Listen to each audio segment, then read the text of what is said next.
from. Tell your girl she can kick it if she wants some, but we got no time to waste.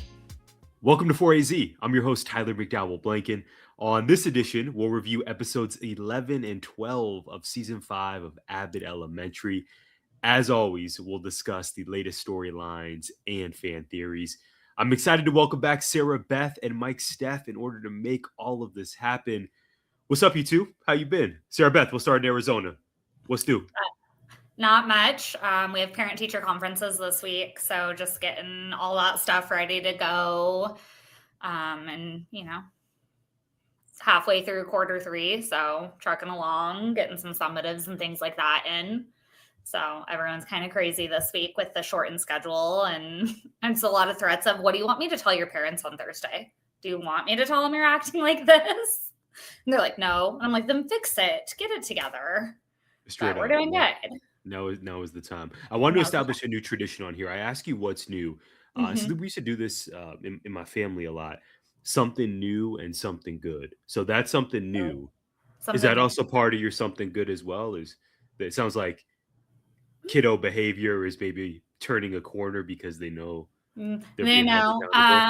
But you do a lot in your personal life. What's something good? Something good. Even outside the classroom. What you been up to? Outside the classroom. So I think I told you guys a couple months ago about the partnership with the Ronald McDonald House, how we have the dental care mobile. Yes. And so a couple weeks ago, we had our first round. We were able to get in about 19 kids out of my school. We're getting ready to do a second round, which is it's such a huge help because it does full service, everything but like orthodontic type work or any major surgery. And they are like ready. They're like, we'll come out every day if that's what you guys like need, and we like can meet that need. And just knowing that like they've got already the funds covered, so not a single family has to worry about funds. And so that's probably my like really big good this year, is just that taking off like it has, and having such good people who are constantly looking out for my kids outside of my classroom and things. And so that's my good. That's beautiful. That's gotten off to a really good strong start, and I'm excited to see where it goes. Fantastic. We're so happy to hear that, Sarah Beth. It's so great to see you. Speaking of people, it's great to see Mike Steph. Welcome back. We're gonna take a field trip to Brooklyn here. Something new, something good. How you been, brother? I'm doing okay. You kind of threw me for a loop with the new segment. Something new, something good. And I was like, I gotta keep it on your tongue. My spiel and all. So I'm like, okay, darn, maybe I'm overthinking it, but. Do you ever, or I guess for us, maybe back in the day when we took classes, you go to a class, and I was always the type of student where I appreciated organization and consistency and routines, but also you got to throw in a curveball every once in a while. You got to keep your students, you got to keep your co-hosts on their toes. Something new, something good, Mike Steph. I don't agree. I like routine. I'm a slave of routine. I'm a slave of knowing exactly what I'm going to get. Like the change up, the curveball, it throws me off. It really does something to my innards. There I say I'm kind of resentful the fact that you just changed everything up. Wow, that red light is on. I missed the episode, so you haven't seen. We haven't recorded together in a month, and this is what I get. This is what I get. Yes, Mr. McDowell. I mean, he's one year older, and this is what you're doing with your first 48 hours. I mean, you didn't even tell the people about your personal, your grand day. We'll get there. Okay, maybe I'm jumping on. You see how I'm using this as a distraction, so I don't have to answer your question, right? About what's new and what's good. But okay. Yeah, we know what avoidance techniques are. Oh yeah. Okay. I'll say this. What's new? Well, I'll start with the world that I know, which is work. I did overtime yesterday, I did overtime this past Sunday. I forgot this comes out way after Sunday. So I did overtime on Sunday. But do you know what kind of overtime I did on Sunday? Yes, normally I work in what they call a booth. Yes, a fully functioning booth. But no, not this Sunday. No, they gave me a makeshift booth. which was literally a cardboard box with electricity, with a little window that I could slide open and I could slide close with the space heater. Yes. And when the phone rang, alarm went off in the vicinity. Not the facility, in the vicinity. Meaning the public knew about this alarm. And they would think there was something wrong with something going on. No, that was my phone ringing. It blared out throughout the vicinity. I say all that to say I got paid for 8 hours to sit literally in a box and do nothing. So that was new, what was new, and also what was good, because I'm going on vacation in a couple weeks. So Mike Steph needed some extra bread. And the vacation I'm going on is actually going to be about 4 hours, I think 4 hours north of you. I am going to Las Vegas. Yes, I said it. I'm going to Las Vegas for the anniversary. I mapped it out. It's about 4 hours and 20 minutes from Glendale. I don't think I'm going to be able to get there. Being the fact it's a weekday, you're not going to be able to get to me. But just I'm going to be sharing. Actually, I'm not even going to be sharing the same time frame, because your time don't change. I'm telling so I'm going to go from 2 hours behind you, 2 hours in front of you, to 1 hour behind you. There's a lot to unpack there. Number one, I forgot about this. You mentioned this in the group chat, and I don't know if I gave a proper response. This is a big deal, Mike. I'm excited that you're going to be on the West Coast. Mm-hmm. Early happy anniversary to you and the missus. You're coming out west. This is breaking news. Yeah. Whoa. First time I'm venturing out west. Right. Since I've known you. You haven't no been out here. Shit. What's the furthest west you've been? Mike's production team. Get this man. He comes back and he's cursing. Now, this is a family podcast, right? Yeah, this is the furthest. We met some of Sarah Beth students checking us out on YouTube. Go west, young man. Yeah, guess what? Go west, middle-aged man. This guy? My bad. I'm sorry. Bleep it out. Production team's on. Editor man. Production team. We got a staff of about a dozen folks. They're on top of it. Yeah. Let's talk about but yeah, it's the furthest west I've ever been. I've been south. I've been outside the country in the Caribbean. I've been to Mexico, but I have not been west. What's the furthest west you've been? Get jet lag. Huh? What's the furthest west you've been? No, literally. This will be it. Never. Yeah, ever. Like the furthest west I've been is, what is that? Charlotte, North Carolina, which is technically west from New York. It's southwest, but yeah, that's the furthest west I've been. Yeah, because Cleveland, even though that's kind of the Midwest, still ain't the same thing. Charlotte is a little further west than Cleveland. Yeah, that was I was 3 years old. I remember that. Well, and also early welcome to the best coast. We're not going to rekindle the East-West rivalry, Mike Steph. We don't have enough time to do that on this podcast. But Sarah Beth and I hope that next time you'll venture over to that next state or two next to Nevada and join us here in the desert. Octobers? You would really like it, especially now. It was 80 degrees today, Sarah Beth. I don't know about you in the valley. Yeah, it was 80. It was sunny. Come through. We'll work it out. Breezy. Yeah. Y'all jackets needed.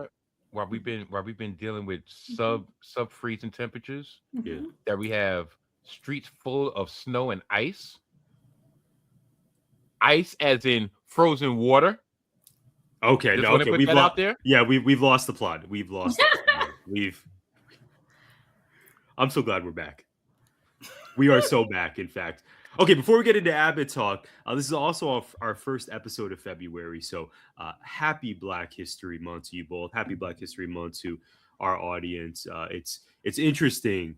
I always think about, Black History Month. That always has to be the shortest month of the year. Like that's always been diabolical, but we love February. Mike, thank you for mentioning this earlier.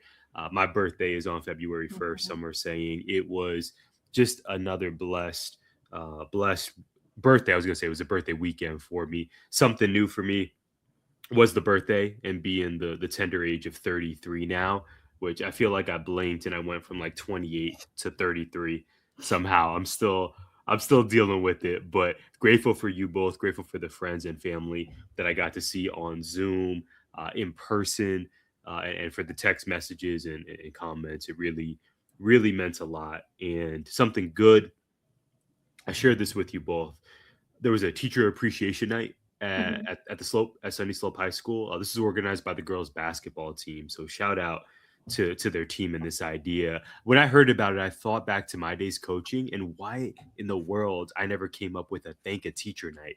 That's such a layup to. I was going to try to avoid a basketball pun, but a total layup to have that. And yet it just dawned on me, oh, that's a brilliant idea. So I found out that a student nominated me, a ninth grade young lady who I have in class, and I just felt so overcome with joy and gratitude. Sarah Beth, you know this well. Mike Steph, I'm sure you can relate to this in your own work. Sometimes you just think, man, am I making a difference? Am I valued? Am I good at what I do?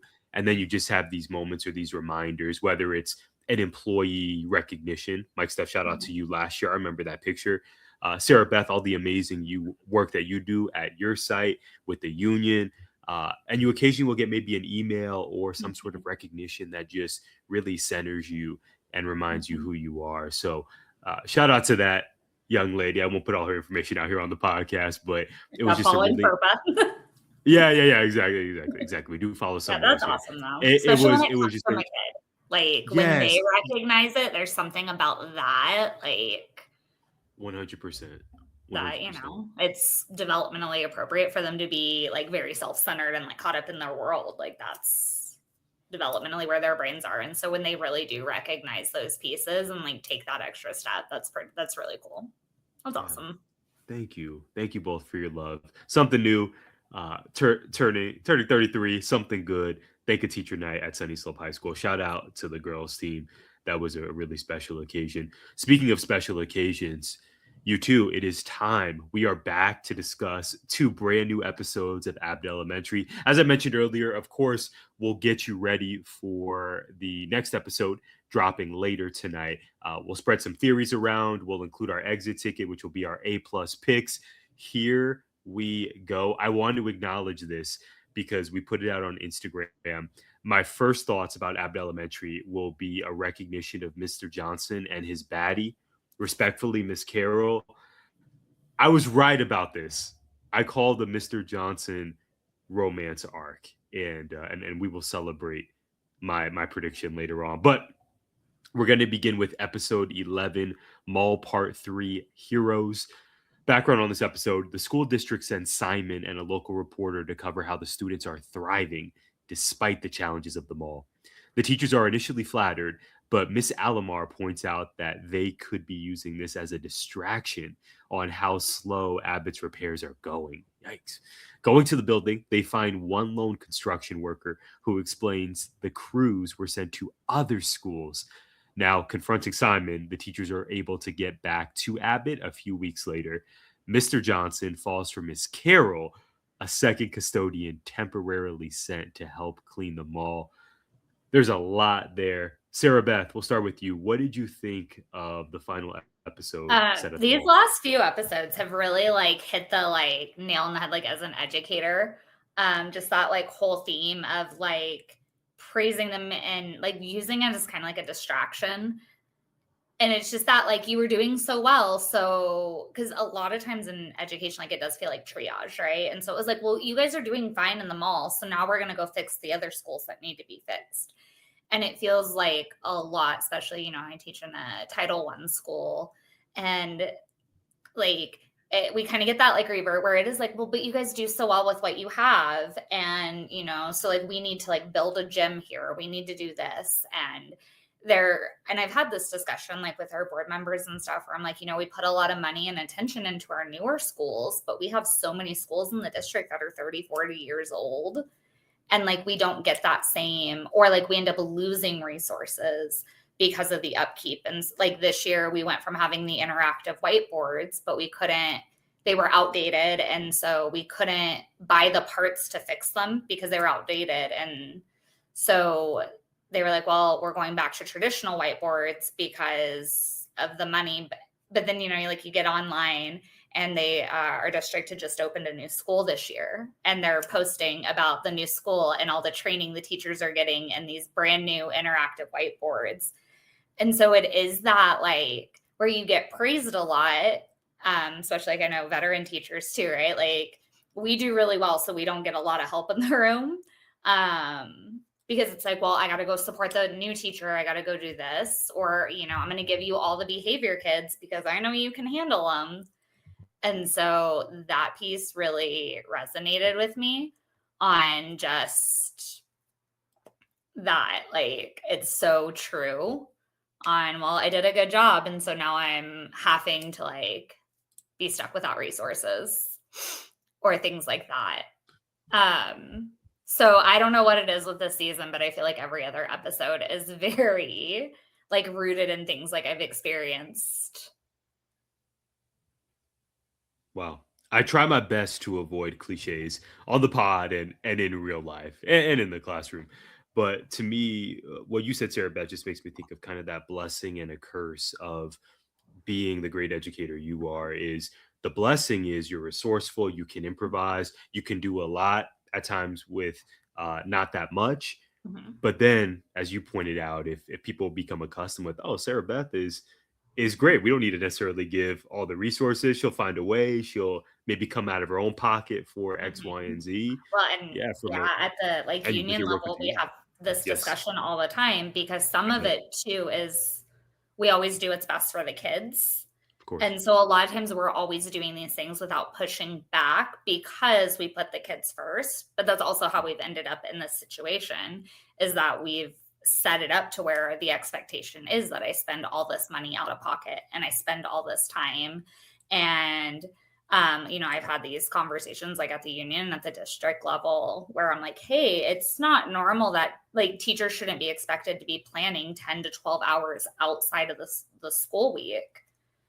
And it's kind of like, yeah, but that's the job. Like you knew what you were signing up for. And it's like, no, I didn't sign up for that. Like there's this like disconnect, and it comes from like that district level, right? You have Simon, who has he ever been in a classroom? No, but he's making the decisions on what's best for Abbott.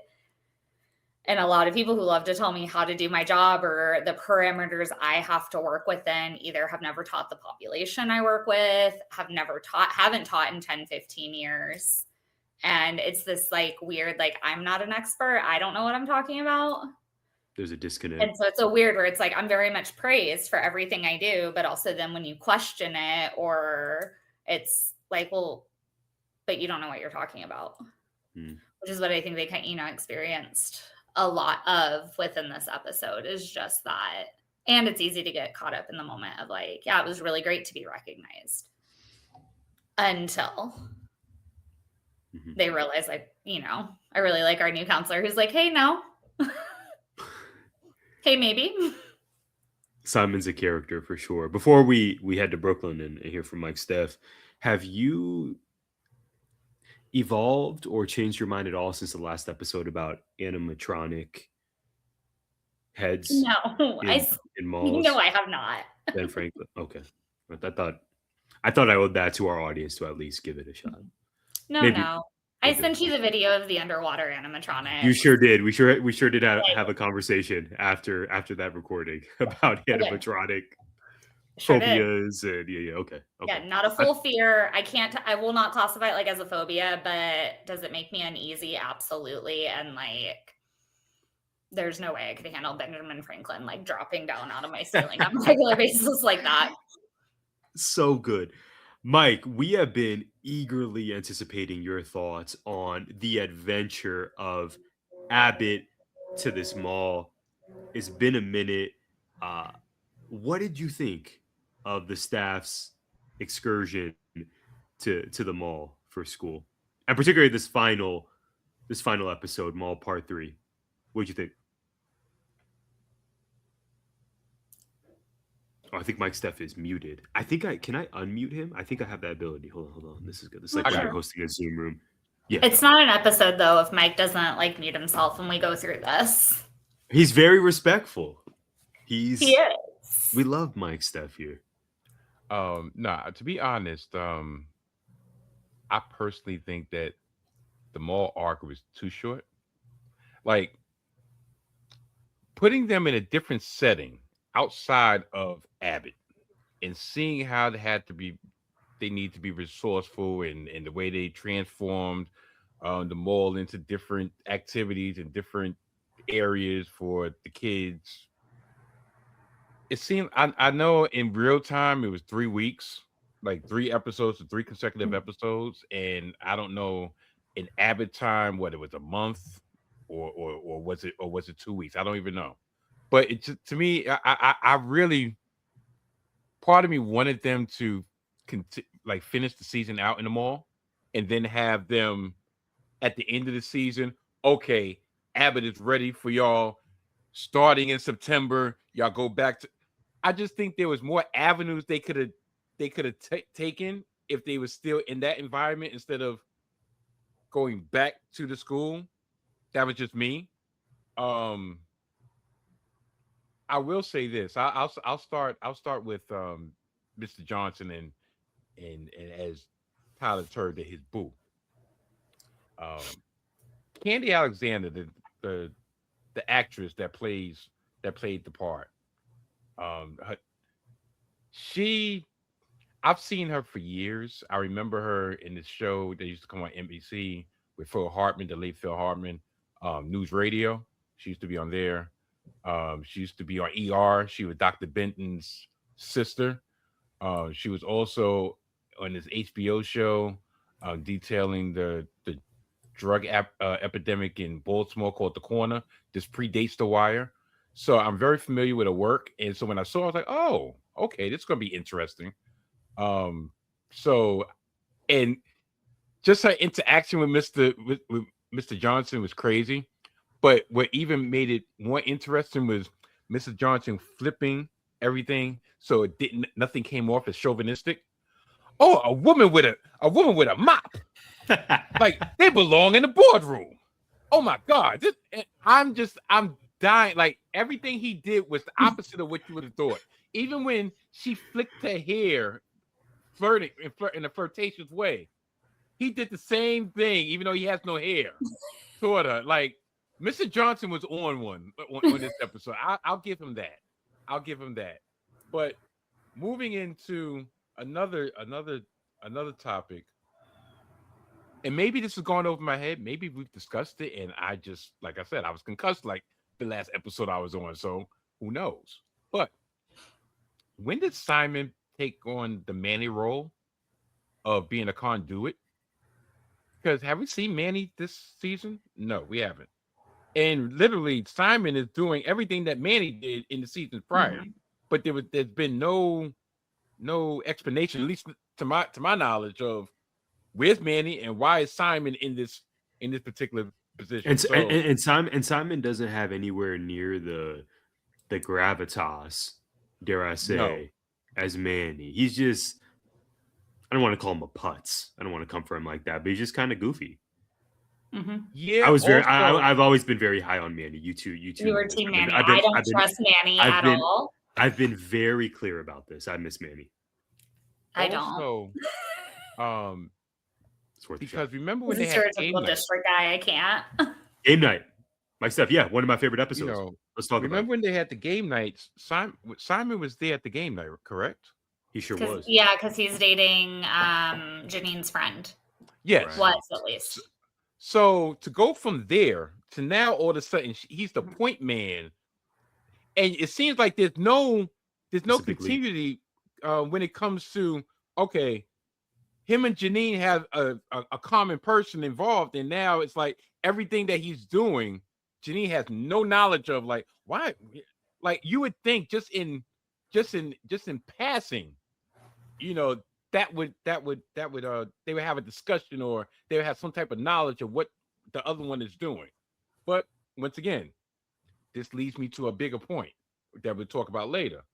Um, Jacob, the character Jacob, to me, he needs direction ASAP, because I feel like Jacob his character has so much to give that they're not fully exploring, especially this season. It's like he's just there. He's there for comic relief. He's there to be the punchline. I just really, and like I said, I know let's say we're halfway through the season, so maybe they'll have more focus, or he'll have more focus on the latter end. But I just feel like he's being wasted this season so far. And particularly in this episode, and this goes to my larger point. You said Miss Alomar um, told the group about, yeah, the district is taking advantage of y'all. Y'all doing too good, and just the way they were so dismissive of her. Were they dismissive because she's not in the in crowd? This is when I say that this season is the first season that I've watched Abbott, and I'm actually starting to dislike our group. They're becoming a little bit abrasive because it's too much of they're in their own bubble, but yet they're in their own bubble in a whole, which go a big faculty of teachers and office workers, whatever. And it's like, if you're not within the 7, it's like you're discarded, and the fact that Miss Alomar was correct in what she was doing, and it took them a minute to realize, whoa, she was right. Like, did we really have to have comments about her just, not only are you wrong, but not only are you tall, but you're wrong.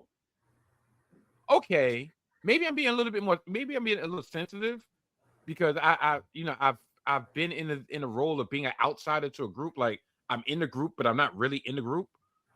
I don't know. I just feel like that's not coming. It's not coming across like it did in seasons past as something that's adorable. Like, oh, which got the interrelationships and everything. Now it's just like, it's almost like to a certain degree. Not saying they're bullying, but it's almost like Mean Girls. Like you have the plastics, and then you have everybody else. So I'll keep it right there because I'll save some ammo for the next episode. But yeah, those are my thoughts on this episode. I just heroes, yeah. If you want to call Bizarro a hero, maybe more like anti-heroes. Like I said, I told you it wasn't going to be popular opinions. I admire how Mike is channeling his inner Mr. Johnson. Just heat check after heat check after heat check. Mike, you came through with some takes there. Mm-hmm. For Miss Alomar, I wonder if we can get to know her better. I still have so many questions about who she is and where she fits. To your point, Mike, where she fits into the larger ecosystem of Abbott. I didn't take it as a Mean Girl situation, although that was a very, very clever callback. Shout out to our winter film series, still available on our YouTube page here at 4AZ or wherever you find us on your audio podcast of choice. But I hear you. Okay, I'm curious. You planted a seed there that maybe we'll come back to during a later episode, maybe later on this season. We have one more episode to discuss, and that is episode 12, Picture Day. Ava forgets to tell the teachers about the rescheduled picture day after a massive rainstorm. Unhappy with their pictures, the teachers unhappy with their pictures, the teachers, there's a comma there, being secretly editing and replacing the photos, arguing with each other for doing so. After seeing the effect this has on the younger students, the teachers display their own childhood photos instead. We're going to get into that. Ava negotiates with the kitchen staff, feeling overlooked. Speaking of a divide amongst staff, Mike Steph, and gives them their own photo shoot. There's a lot of different directions we could start this. I am tempted to go the Idris Elba, with Mr. Johnson just heat check throughout this 2-pack, using a picture of Idris Elba for his picture. But we'll start in Marana, Arizona. Sarah Beth, you've been teaching for a minute now. Picture Day, as we know, the three of us, is this seminal date on the calendar every year for students, for families, for staff. Again, we're going to start in Marana. Sarah Beth, picture day? What say you? Picture day is always really rough because it's usually like the first couple of weeks of the school year. So it's hot, it's humid. We typically get slotted for like right after recess. So the kids are like sweaty and beet red. And like, that's who they were in that moment. Like, it is what it is. Sometimes we get lucky and we get it before they catch us before recess, but usually it's not. So like half our kids' photos are just like sweaty and messy. And there's something about that I genuinely love because that's who they are in that moment. Watching Gregory, Eddie being like, I didn't practice my smile, had me in stitches because every couple of years I've got a student. Because third grades is interesting where like most kids have learned how to smile naturally. And some still quite haven't figured out like how to do it like naturally. And so there's usually one or two that just look absolutely insane. We hired a new picture company this year and our photos are awful. Like our class photos, like across, we don't know what happened. Like it's across the school, like everyone's going through everyone's like class photos and like half my kids are like not looking at the camera. And I'm like, I was standing right there. I have mine. It all looks like it's the weirdest where it all looks like they were standing next to each other.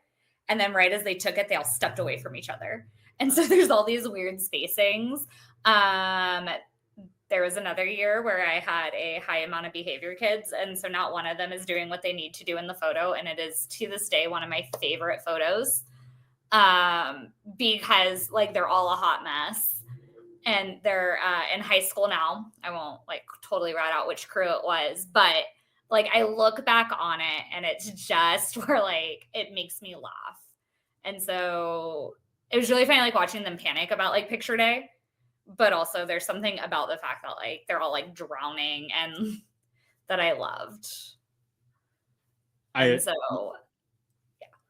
I gagged when all this started with Barbara, with the impeccable Miss Howard editing her photo. It kind of had that airbrush effect, and then just the cascading from there. How everyone and it's maybe a commentary on where we're at as a society. I've been watching FX's The Beauty, which I haven't seen it, but I've seen the commercials for it. It's wild. I know Mike has seen it. It's just. It's a ride. Is it a Ryan Murphy one? It sure is. Okay. I think it's based off a comic. Yeah. One shot makes you hot is the tagline. I've Lots seen, of like, the clips in it. body horror. It looks very like American Horror. There was the other one they released last year. I can't think of what it was. I watched the first few episodes where she's like a cop or a detective, like investigating in LA. That's like Ryan Murphy too. Oh, okay. Yeah, I'm not as familiar with his work as others might be, but it just seems like in the zeitgeist right now, the topic of beauty. And granted, this was a much more comical take on it. If our audience watches The Beauty, first, don't watch it with children. Certainly, do not try to play it when you're at school. It's just crazy. But I think what's heavy right now in the zeitgeist, or at least on my timeline, is this conversation around beauty. Obviously, there's been the rise of Ozempic over the last few years. I just seemingly learned of lip filler and what lip filler is like 2 years ago, and seeing how it's just, I don't have lip filler for the record, but just seeing I do not either. just in case it was wrong. But just seeing how it's become its own industry. And my mom's worked in the beauty cosmetic industry for years and years now. So maybe that's, I've always kind of low-key been fascinated but with the business behind it. But this was a really interesting take for Abbott to reflect on not just the hilarity and absurdity that is picture day and how stressful that can be, but then also the low-key beauty element for the staff to want to look their best. And for many that included editing their photos, adding filters, and taking actions that is not unlike what many of us do, perhaps for our own picture days or social platforms. We want to look good. We do. And I think too, we don't always realize, like, it took one of the little ones being like, well, does my photo need to be photoshopped? Like, is mine not good enough? Because I think a lot of times we're we're looking at photos, and I wonder too if it's worse now because we have like digital, right? Like back when you had to get film developed, you didn't have a choice like that. Like I look back on photos that I have of like my parents when they were younger, and my mom would be like, "Oh, I think I look awful there," and I'm like, "I think like it's like a candid," and I'm like, "No, like I think you look like I love it because like you look happy," or like, but it's those pieces of like we overanalyze because we can just delete the photo and retake it. Or I even think like I always wonder, because I get it. Like one of my kind of like favorites is when when I know couples, when one will post a photo and they've overly photoshopped, like, or they've used like a filter on themselves, not realizing how much of it has caught their partner, to where then like their partner has like these like really like ridiculously long eyelashes or like no forehead wrinkles at all. That's one of my favorites, is like when it's like you look great, but because you were, and right, naturally you look at yourself in the photo that you don't realize how much like it over filtered. So now it's obvious like a filter was like placed on it.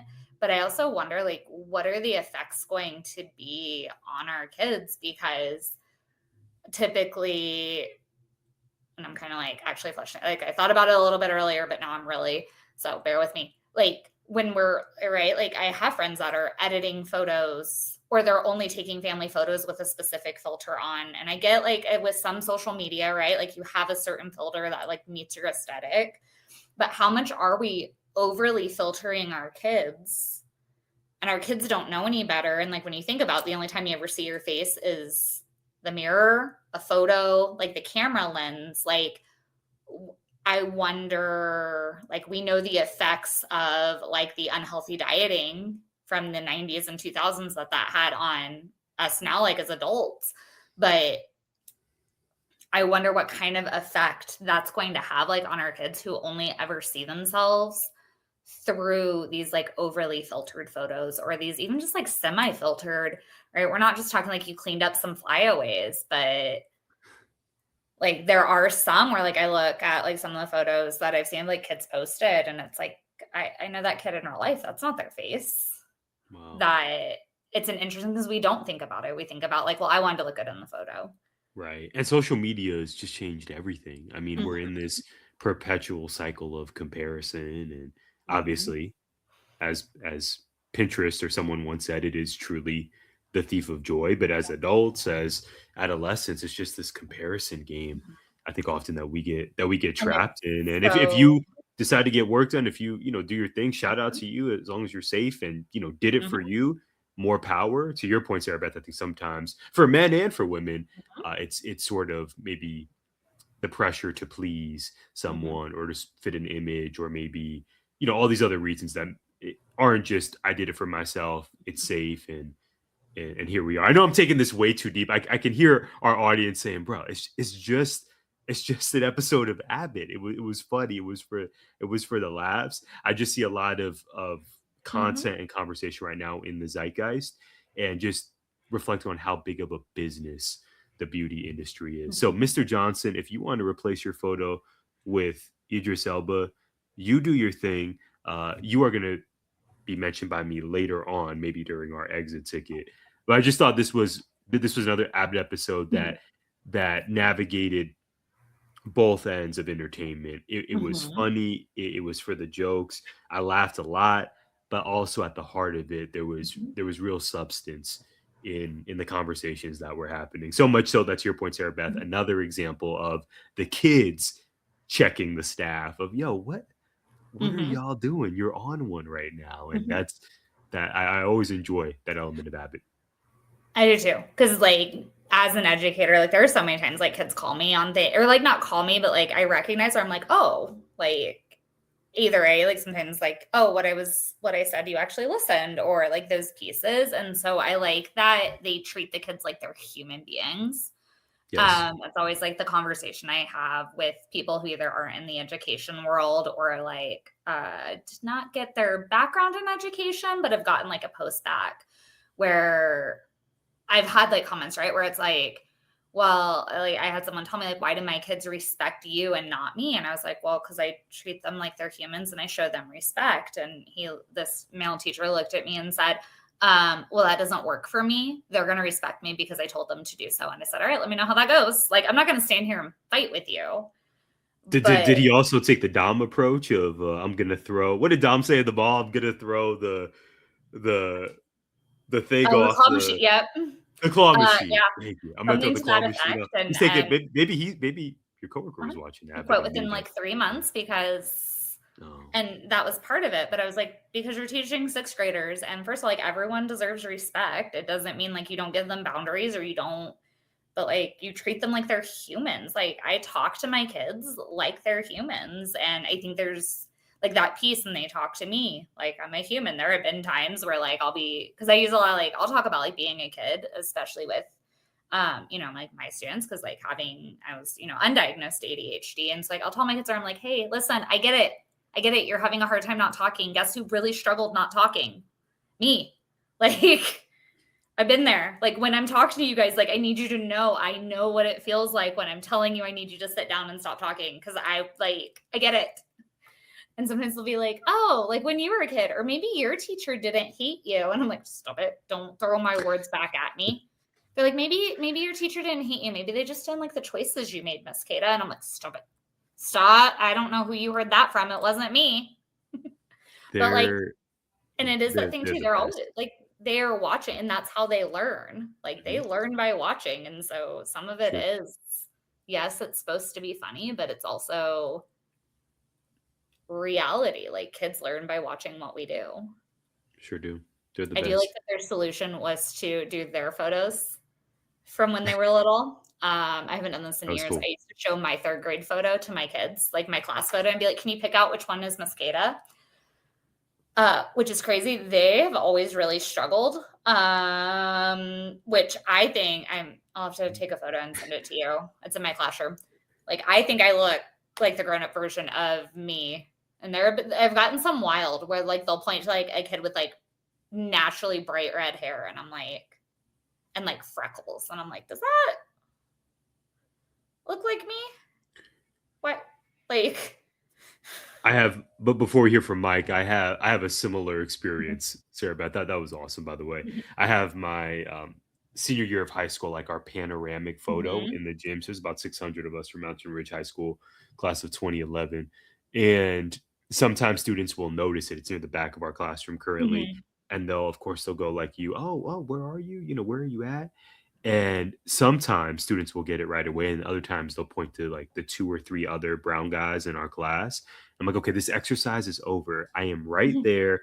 We laugh about it because I had hair and glasses and I wore a tie when everyone else was in like a shirt, shorts, and sandals. I missed the memo. I thought all of us were dressing up for the senior panoramic, and it turns out it was just me in a cardigan and a tie and with hair, if I didn't already say that. So it was quite the era. But Mike Steph and a tie. Looking back on it, I was like, oh, this set me up for the rest of my life. That's kind of my gimmick now. Mike Steph, picture day. We got to hear your perspective on this. There were sloppy Joe stains. As Sarah Beth mentioned, there were throwback photos. Jacob was the butt of more jokes. How'd you feel about picture day? Picture day was good. I actually enjoyed the storyline between Ava and the lunch staff.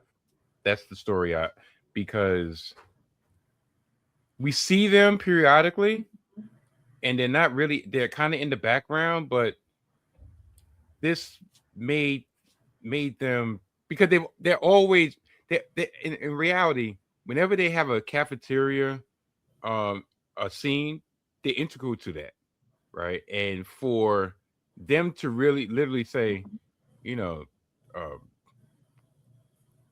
we're asking for the bare minimum, a mat, and you're dragging your feet on doing your due diligence, your duty to do so, but yet okay, guess what? Now y'all caught off guard because of the picture day. You wasn't expecting picture day, and this is our chance to get our leverage in our hands. So I really appreciated that.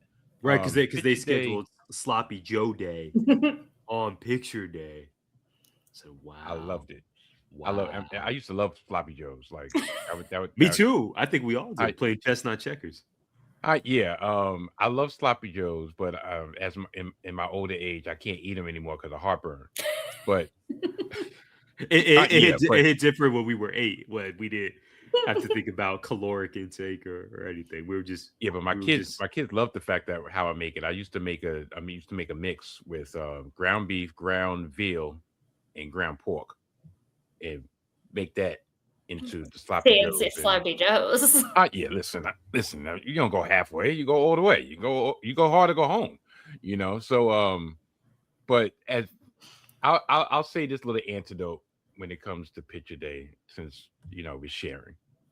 Um, Picture day, when in my day, was get dressed up day.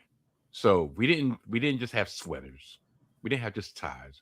We came to school in suits. So every year there used to be this store, this, yeah, I was gonna say chain store, Alexander's. I don't know what would be the equivalent of Alexander's today, but Alexander's, pretty much, you would go there, you get your suit for bargain suit, but it wasn't cheap. It was nice quality. So every year we go to Alexander's to get a suit. I want to say, was it second grade or fourth grade? Might have been third or fourth grade. I came up with the decision. I wanted a, I wanted to look different. So I had a pinstripe suit, gray and burgundy. Gray, a gray slacks. I mean, gray sports jacket with burgundy stripes. this is the Now, Yankee fan in you. I love no, this. no, not at all. So, um, then I think that we had my fifth grade pictures, which we didn't give out because I was right in the middle, or I gained weight. So I always had big cheeks. So I smiled so hard, my cheeks were like, so you really couldn't see my eyes. And then the way the camera was, the lighting was, it was a big spot, a light spot right here. So literally you couldn't see my eyes. You see a big smile and a spot here, and I had a red sweater on. And I think that was the first time that my family decided, we're not giving out these pictures. We're giving out last year's pictures. Next year, make sure you don't smile as big as you did this year, because you wasted our money. I swear, probably until the day that I can't remember. I don't even know whatever happened to those pictures, but those pictures were not circulated. And then with my kids, I remember picture day, but I did appreciate how at the end, like you said, the kids did bring them back to reality. Like, whoa, like we have the capability to figure it out on the fly. These kids came to school.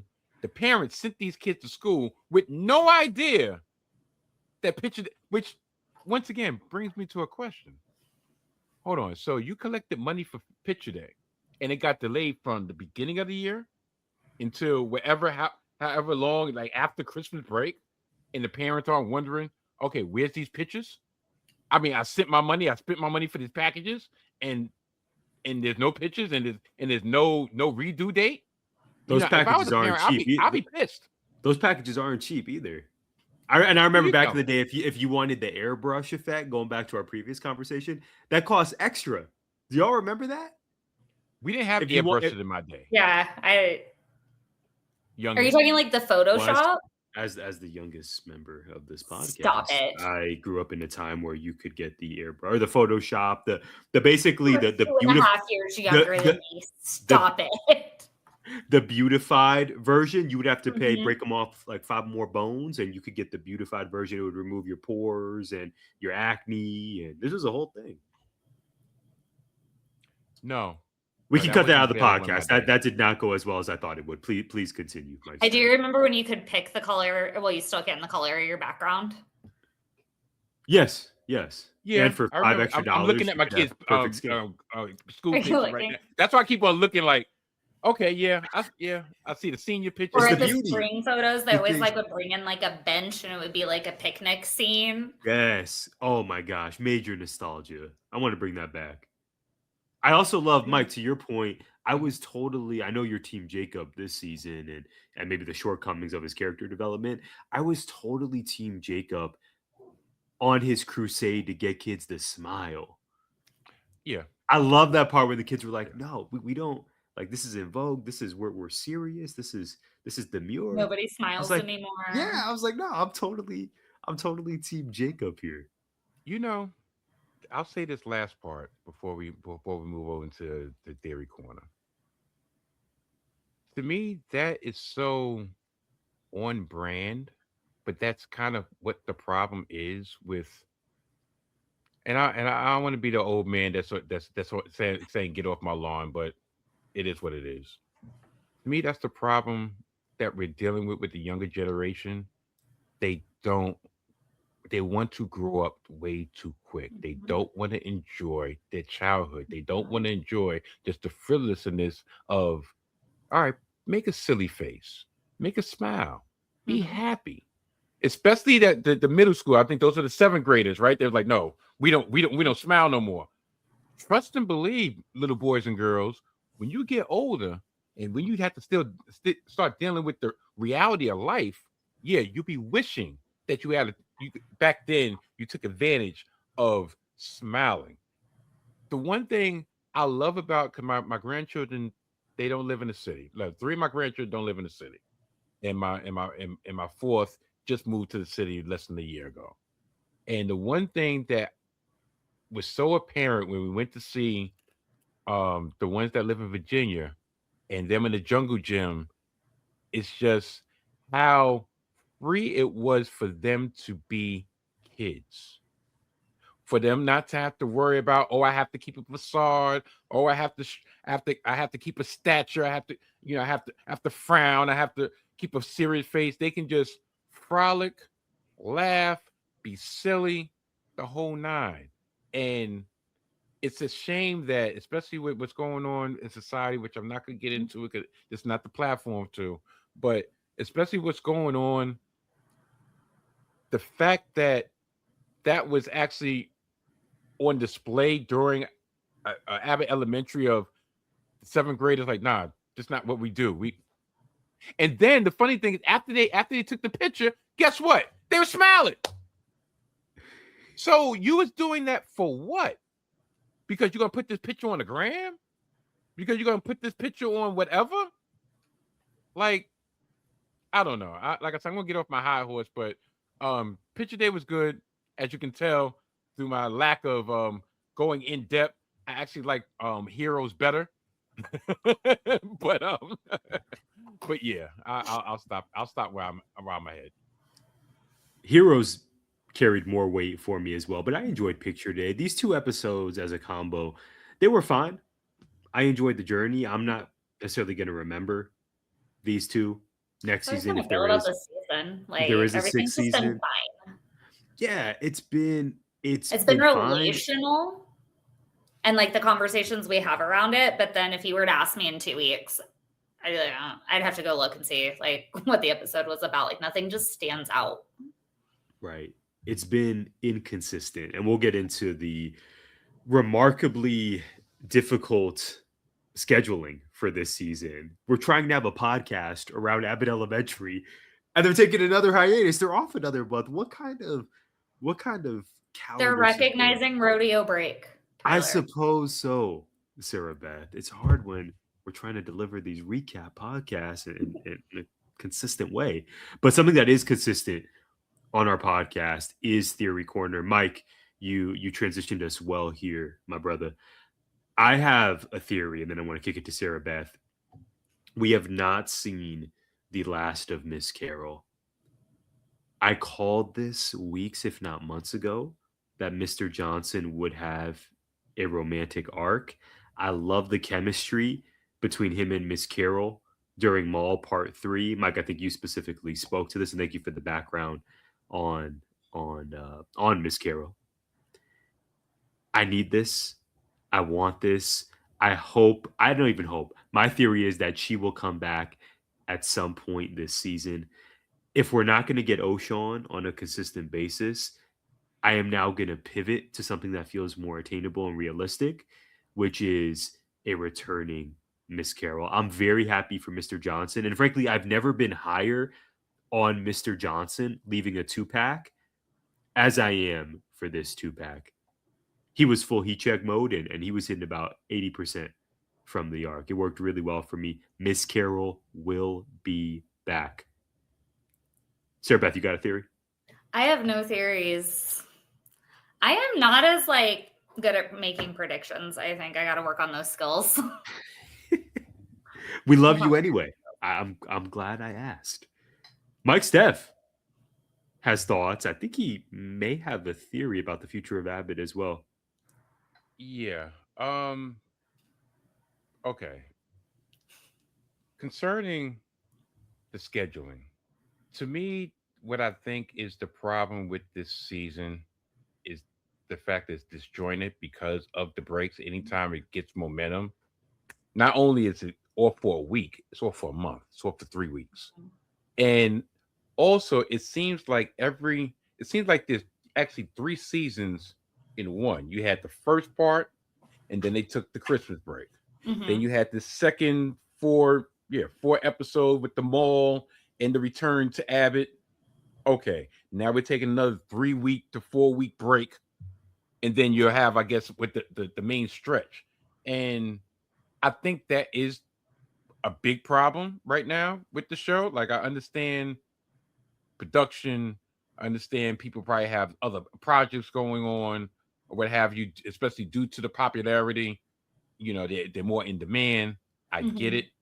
But also, I also feel that the reason why, maybe, I don't know, I don't have the numbers to actually back this up, but I'm fairly sure that I'm probably correct, that the numbers aren't as high as they were in season past because of the stop and start approach.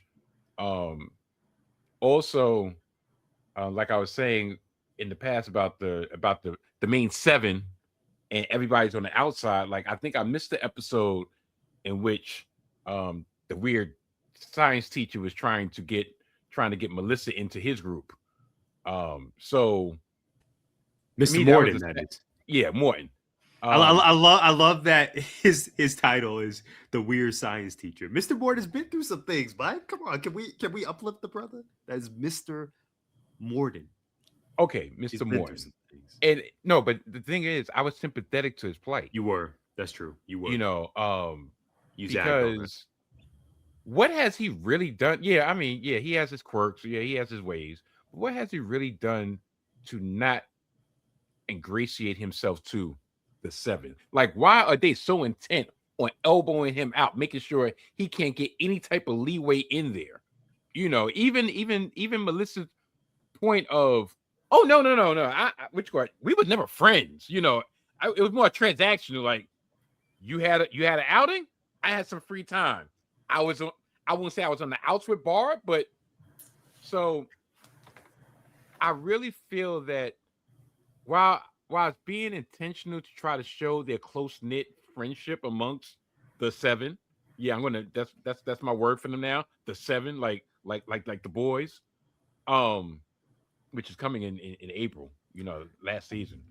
I think that can seem to be abrasive to others. Like to me, like right now, I'm looking at them like, you know, y'all really sounding bratty. Like it's not that serious. Like how the other faculty members are just in the background, which I understand. It's not about everybody. But even the ones that do get a little story arc here and there and come and go, they're still being elbowed out. They're not being ingratiated into it's like, all right, we're gonna have a part for the social worker, okay, who gets clowned on. We're gonna have a part for Barbara's protege, who Gregory did kind of try to mentor him a little bit in the previous episode. Okay, but he's there, he's not there. And the only person that's not really being abrasive to me out of the 7 is Gregory. Think about it. Gregory's been he's never taken a shot at anybody. Like, Gregory is Gregory to everybody. Fair foul. That's him. There's no high, there's no low, there's no, oh yeah, he was a little bit, what's called snarky there, and he wasn't like he gives everybody equal attention, equal energy. I wonder, especially in the episodes in the mall, I wonder what the fact that his character was so consistent and everybody else's was a little variance based on that he was directing a couple of those episodes. So he made sure that his character stayed on track, like his character kept the integrity of what he's built over the course of these 5 seasons. And then when other people are at the helm, they put their little twist on things, and that's why everything is not meshing as well as it did in the past. So I guess that's my theory. Mike, thank you for mentioning the schedule here.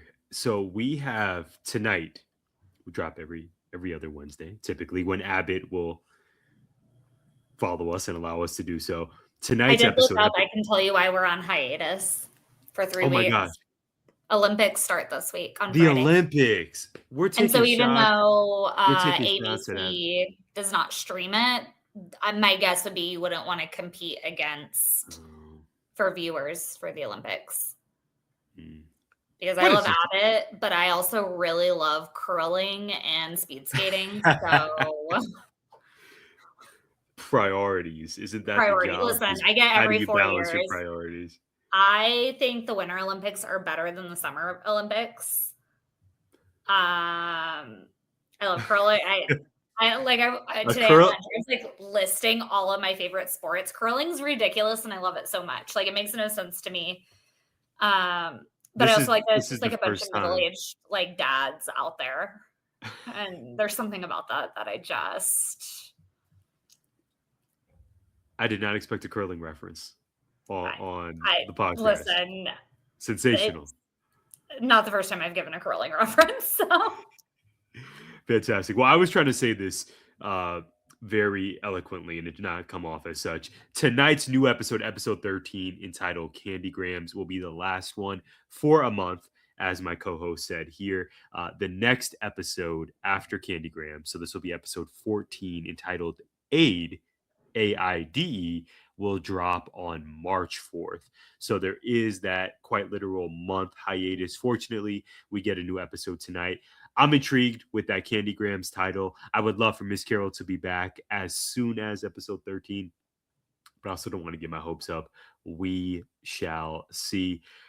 All right, you two, it's time for our exit ticket. You know how we do this around these parts.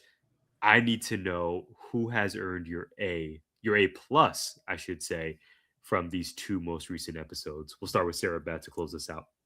Kitchen staff has earned my A plus, not just because like they were one. We all know I love anyone who advocates for their needs and also is willing to not take no for an answer within good reason.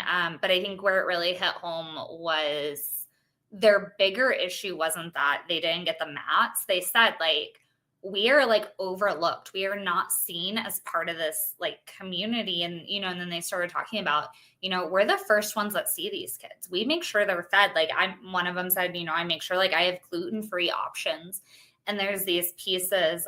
One of the things I absolutely love about my school community is that we include everybody and everything, all the adults that work with us. The kids know, like we treat them all like teachers, because in a way, like, even if they're not like teaching an academic content, like you're still learning something from any of the adults on campus. And so like the expectation is that you treat them all with the same respect. We all treat each other with the same respect. It's not like, other than like schedule wise, but like, it's not uncommon. We are not a staff that like walks by each other and does not greet each other, or like we know each other fairly well. Some of it gets hard, like some of the grade levels I barely see, and but not it just scheduling wise, it's nothing. And so like it was just such an interesting, like I forget sometimes how like overlooked at some sites like certain positions are, Because even like our big thing right now with our kids is we're working really hard on kind words as a district. And so, like, and we set goals with them and we talk about it to the point that we have a lot of like outside staff coming in or like district people. And like, they keep telling us where they're like, um, yeah, like I wasn't expecting like kids to just greet me and ask me how my day is in the hallway and like these pieces. And like, it goes back to that like community. But like for them, like, yes, they wanted the mats and like we're advocating, but it was more about how like their feelings had been hurt because they were left out. And then I do like that they paid for the photographer to come back for them, just for them. Ava sure did, right? Yep. So Mike they Steph? get my A+. That's a phenomenal one. I did not see that coming, Sarah Beth. I ain't mad at all. Kitchen staff, cafeteria staff, excellent. Mike Steph, who earned your A+? Who's passing with flying colors? SB has actually emboldened me to go off the board, and I am going to give my A+ to Dara for knowing her worth. When they went to the mall, she said, I ain't doing this. This is crazy. I got vacation time. You're not gonna be talking to me all crazy. You're not. No. Call me when you get back to Abbott. Call me when y'all get back to the thing. Now, when they got back to Abbott, she's like, look, okay, no problem. I'll come back. I'll do my job and everything. And Ava made her realize once again. This was an episode in which people showed Ava their worth, and on the inside she knows, but just the way her makeup is, she's just full speed ahead. You can get in or you can't. So for Dara to actually know her worth, and then at the end lead the little manatee to let her know, like, you know what, even though you get on my nerves, I mess with you. I got love for you.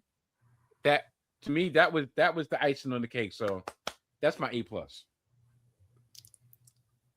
I would say you two just earned A+ for those picks. I did not see that coming. I'm the only one who's gonna choose Mr. Johnson for this.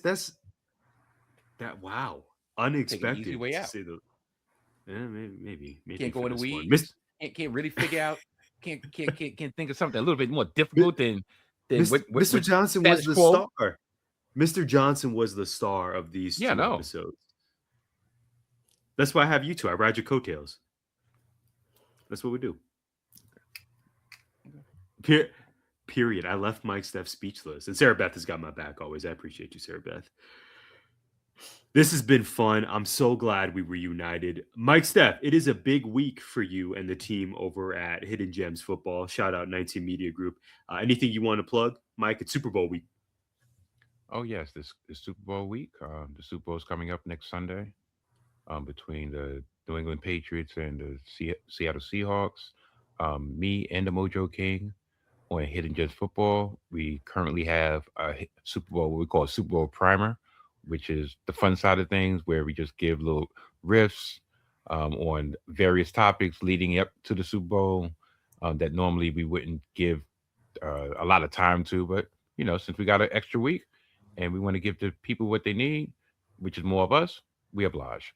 But yeah, this week is the Super Bowl preview in Friends. Hopefully, we will be able to share some of our friends' predictions, in which we asked the viewers and close friends of ours to send in their predictions, and we will include them on this week's episode. So last year's episode was so successful, we decided to go again. So that's number one. Number two, please check out the Salty Thoughts of Mike Steph podcast, both in audio form and on the YouTube channel of @MikeSteph_, or just say @MikeSteph, and you'll find me. This week I have IWA heavyweight champion Larry Anderson and new champion Larry Anderson on the show. We'll discuss his title victory, his new faction, and we will discuss all things WWE. This past week's Royal Rumble, Roman Reigns and his stance on the last 2 years of nobody stepping up, and much, much more. So yeah, please be on the lookout. Audio is out now, and probably video should be out now as I speak. Well, as y'all see me speak, because as we speak, it's not out, but you need to hear there. So yeah, please check them out. Well, check us out, and I think that's all I have on my chest. Oh, and by the way, I'd be remiss by not telling y'all to check out Gimmick Infringement on the 19 Media Group YouTube channel, where you can see Mr. Winchester and Mr. McDowell Blinken, where they talk all things pop culture and wrestling. Yes, it's not just a wrestling podcast. It's a way of life. So please check them out. You truly plug it better than I do. Thank you, brother. Appreciate you. Follow Mike Steph at Mike_Steph for everything you just heard and then some. Be sure to follow at Dear Sarah Beth if you are not already. And hopefully you're following us at 4AZ Teach, but if you're not, we would greatly appreciate that. Let us know who's earning your A+. You can drop us a comment here on YouTube or hit us up on Instagram, Facebook, or LinkedIn. Once again, that's at 4AZ Teach. We thank you all so much for joining us. I guess we're going to be back in March. Stay tuned. There's only one way to find out. If you like, if you subscribe, if you follow us on the socials, we'll keep you posted. March is the plan, but we will let you know if anything changes. Regardless, we'll see you next time.